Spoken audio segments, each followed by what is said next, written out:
Bapak, Ibu, saudara-saudari, dan anak-anak yang terkasih di dalam Tuhan Yesus Kristus, renungan harian 10 November 2022 dalam rangkaian Pekan Keluarga HUT ke-88 Gereja Kristen Pasundan.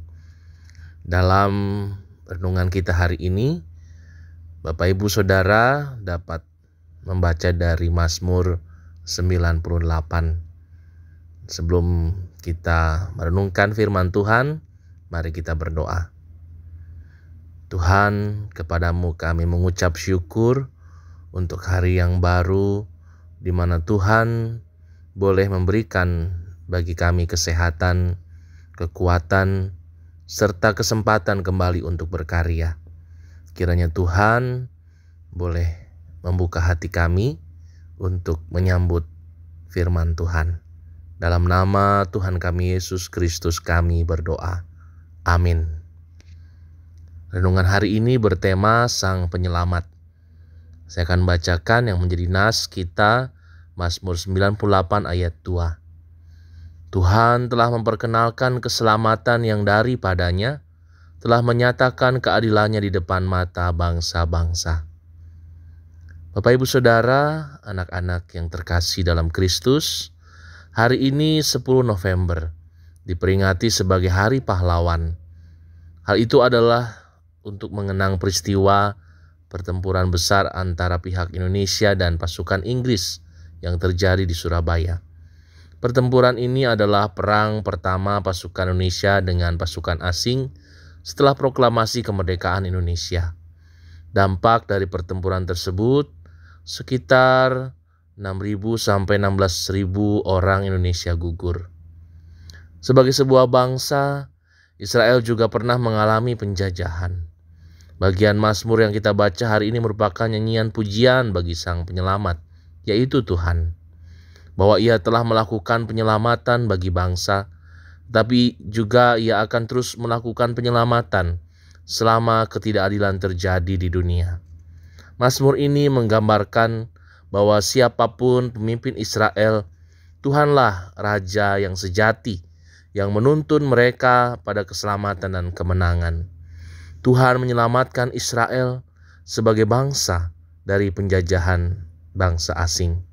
Israel dan tentu juga kita saat ini, sebagai umat Tuhan, kita diselamatkan dari belenggu dosa melalui karya penyelamatan yang luar biasa lewat pengorbanan Tuhan Yesus di kayu salib. Tuhan Yesus menjadi korban demi keselamatan dan kemerdekaan umatnya dari dosa, seperti yang dilakukan para pahlawan yang gugur di medan pertempuran.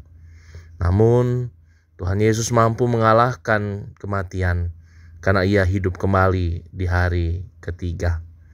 Sebagai sebuah bangsa, kita menyadari bahwa kemerdekaan datang dari Tuhan melalui pengorbanan para pahlawan. Dan sebagai orang Kristen, kita juga menyadari bahwa Tuhan, Sang Penyelamat, telah membebaskan kita dari belenggu dosa. Oleh sebab itu, janganlah terus hidup dalam dosa. Berjuangkanlah kemerdekaan dari dosa. Kemudian, nyatakanlah kasih Tuhan yang memerdekakan kepada setiap orang. Jadilah pahlawan bagi diri sendiri dan bagi sesama ciptaan. Mari kita renungkan lebih dalam. Pertama, siapa saja pahlawan yang dihadirkan Tuhan dalam kehidupan kita. Kedua, bagaimana caranya menjadi pahlawan bagi diri sendiri, keluarga, gereja, dan bangsa Indonesia. Kiranya hikmat dari Tuhan menuntun kita dalam melakukan apa yang menjadi firman Tuhan pada hari ini. Mari kita berdoa. Tuhan, kami bersyukur karena Tuhan boleh menjadi penyelamat bagi kami semua.